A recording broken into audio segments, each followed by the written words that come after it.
Although the Department of Transportation plays an advisory role to the Department of Justice in the evaluation of an airline merger, it has the sole authority to approve the transfer of international routes to a combined carrier. The Department of Justice will review the strength of international competition, the viability of the new combined airline, and the trade position of the United States. It also has the authority to review code share agreements and any alliances the airlines may be a part of. Now we'll look at a timeline in which all of these reviews take place to show just how complicated airline mergers can be. The Department of Justice expects to take 3 to 6 months to evaluate the Delta-Northwest merger. At the end of the review, there are two possible outcomes. First, if they decide the merger doesn't violate the Clayton Act, it will proceed as is. However, if the department does decide that the merger violates the Clayton Act, the airlines could have to divest assets in order to settle the suit and enter into a consent decree. Now that we've seen the structure of a Department of Justice review, let's apply this framework to the Delta-Northwest merger and decide whether or not the cost and revenue enhancements we talked about earlier can actually be attained. Most of my information in evaluating the Delta-Northwest merger comes from a recent House Subcommittee on Aviation hearing on consolidation in the airline industry. In this hearing, members debated the merits of consolidation and specifically evaluated Delta and Northwest to see whether or not its claims of cost savings would be materialized. The hearing on consolidation focused on the effect the Delta-Northwest merger would have on competition in the markets the two airlines serve. The combined entity will offer over 390 destinations in 67 countries. This means that Delta and Northwest would fly a combined 1,000 nonstop routes. Since the Department of Justice is particularly concerned about overlapping routes when two airlines merge, the hearing was curious to see how many of these duplicate routes Delta and Northwest currently operated. It found that only 12 routes were duplicative, and of these 12, only 4 were of any substantial size. The largest duplicate route was Cincinnati to Detroit, which flies only 120,000 passengers each year. Since Delta and Northwest have so few duplicate routes, they won't see the substantial cost savings we saw in our example earlier.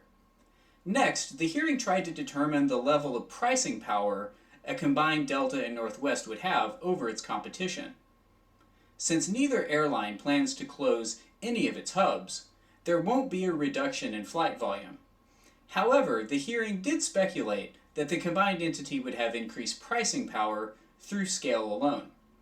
It also debated whether or not the size of the combined airline would discourage low-cost carriers from competing in hubs dominated by Delta and Northwest.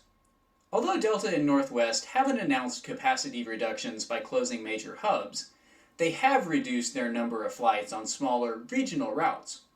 Delta has decreased regional travel by 10%, and Northwest will be offering 5% fewer flights this year. There is concern that the combined Delta-Northwest could further reduce regional air flights and increase fares accordingly. There's also concern that the combined Delta-Northwest could further concentrate their pricing power on international routes through antitrust immunized alliances. The committee is also concerned that the Delta-Northwest merger could trigger a series of subsequent mergers among major air carriers. The fear is that if other carriers merge, they'll each focus on their individual specialties and preferred routes, rather than challenge each other and reduce prices for consumers. Since Delta and Northwest don't plan major capacity reductions, they'll have to achieve their cost savings in other areas. Generally, airlines try to reduce overhead and employee expenses in mergers. However, the hearing correctly points out the difficulties in achieving savings by integrating employees from two companies. Airline employees are highly unionized, and there's always going to be acrimony when you try to integrate two groups from competing airlines into one. We've already seen struggles between the pilots' unions of the two groups, and maintenance personnel and flight attendants are similarly unionized. Ultimately, airlines have to pay a premium to placate union groups and convince them to merge and overcome seniority issues. Although airlines frequently plan to save money on labor, It rarely materializes, as employee groups simply have too much power for companies to leverage substantial cost savings by integrating the two groups. The committee also discussed Delta and Northwest's claim that they could save money by better matching planes to the proper routes. Northwest is primarily a non-Boeing airline. 72% of its planes are designed by manufacturers other than Boeing, and 42% of its planes are Airbus models. On the other hand, Delta is 70% Boeing. The only plane the two airlines have in common is the 757. Maintenance expenses will be increased, as maintenance personnel have to be trained on all these different kinds of aircraft. Even if planes are matched to better routes, maintenance expenses won't go away. Interestingly, last year Delta's CEO used this argument to defend his airline from US Airways takeover. The CEO talked about fleet simplification and how it was one of the sustainable advantages an airline needed. He argued that a US Airways takeover would remove this simplification and create a diverse fleet mix that would cost both airlines money. In my opinion, the Department of Justice is likely to approve the merger between Delta and Northwest.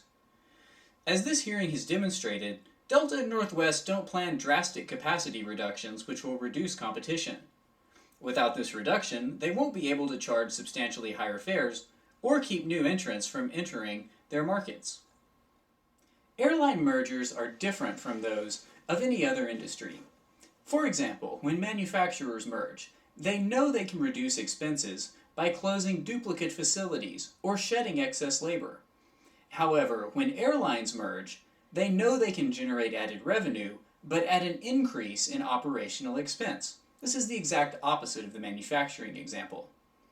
A successful airline merger is predicated on the reduction of duplicate capacity. This means flying an equal number of passengers and generating an equal amount of revenue by either flying fewer trips or flying at a drastically reduced cost. The Delta-Northwest merger fails to achieve both of these. Since Delta and Northwest can't charge higher fares, they need to achieve cost savings. However, we've seen that labor costs will probably rise after the merger, and Delta and Northwest have already announced they won't be able to purchase fuel more cheaply, even though they have more powers of scale as a larger company. This leads me to ask why the two airlines need to merge in the first place. What we'll have is a larger company with the same problems the two smaller companies faced before they merged. Delta and Northwest need to be able to reduce capacity and charge higher fares. The problem is that the airline industry views mergers as a potential cost saver when in fact they usually increase costs.